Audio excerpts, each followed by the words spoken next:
Major General Gorton and his family reside here in Lexington.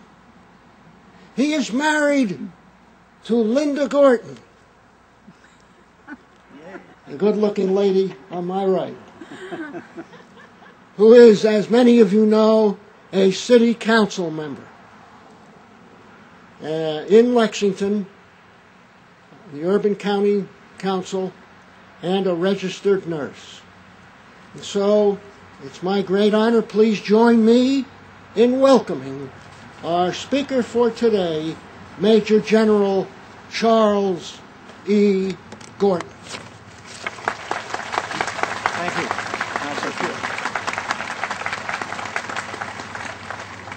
Good morning. I'd like to say that just a word about Linda, who has been a faithful and staunch supporter for me throughout my 37 years of active and inactive duty. And I'm sure you may have heard the joke about, the wife handles the stuff at home and the husband handles the stuff on the national level. That's the way it is at our house. I wanted to thank you all for coming. Thank you for the kind words as I talked with people while we were coming in. I was given a poem by Mr. Pitts, and I appreciate that very much. And I'd like to recognize that we have soldiers, and I don't know if there's any others, but I know there's at least 2 soldiers who are here. One just recently returned from Iraq and is done, and the other is with the 149th Infantry of the Kentucky National Guard and is here on his 2 weeks of leave. So let's give those people applause and everyone that's there. Thank you very much.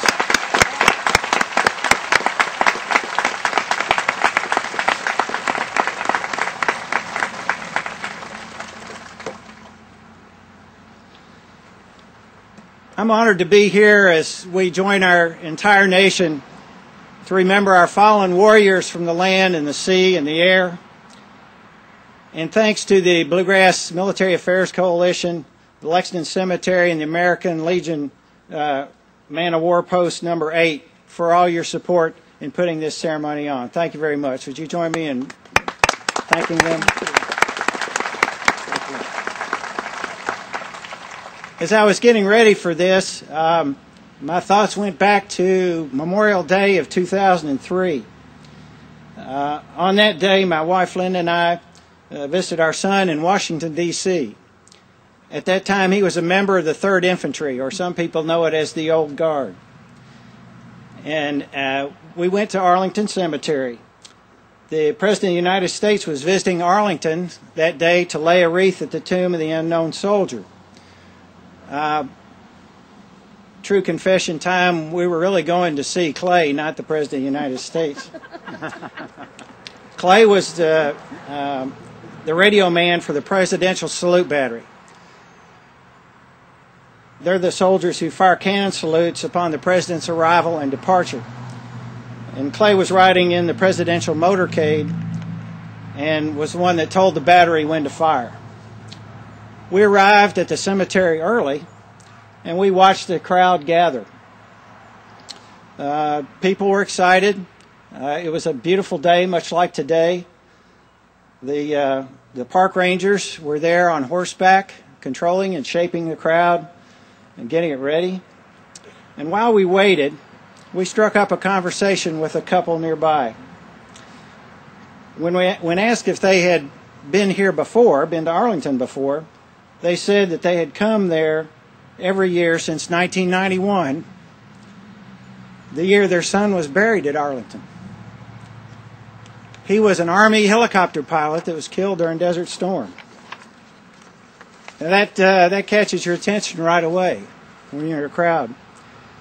And for me, it reminds me that everywhere we go, that we're touched by the military. Those parents were quietly proud of their son, and they were pleased that so many people had come out for the occasion. But those parents were a reminder of the importance of remembering those who have sacrificed their lives for their country, and also of the solace that remembering can bring to those still living. When a loss occurs in the ranks of our brave men and women, it means the death of a warrior. But it also means the wounding of a family and injury to a civil family and a military family, and to the civil community. Our remembering honors the fallen for the sacrifice they have made. Our remembering also shows families and members of the military our collective respect for the fallen. Our remembering also shows our children our concern for our soldiers, Marines, airmen, Coast Guardsmen, sailors, and it passes this concern on in the form of a tradition. Serving in the armed forces of the United States has always been a noble calling. Since the shots at Lexington and Concord were fired and our Revolutionary War began, the American soldier has been the defender of liberty and democracy. The moral fabric of our men and women in uniform today is made of tough, durable fiber.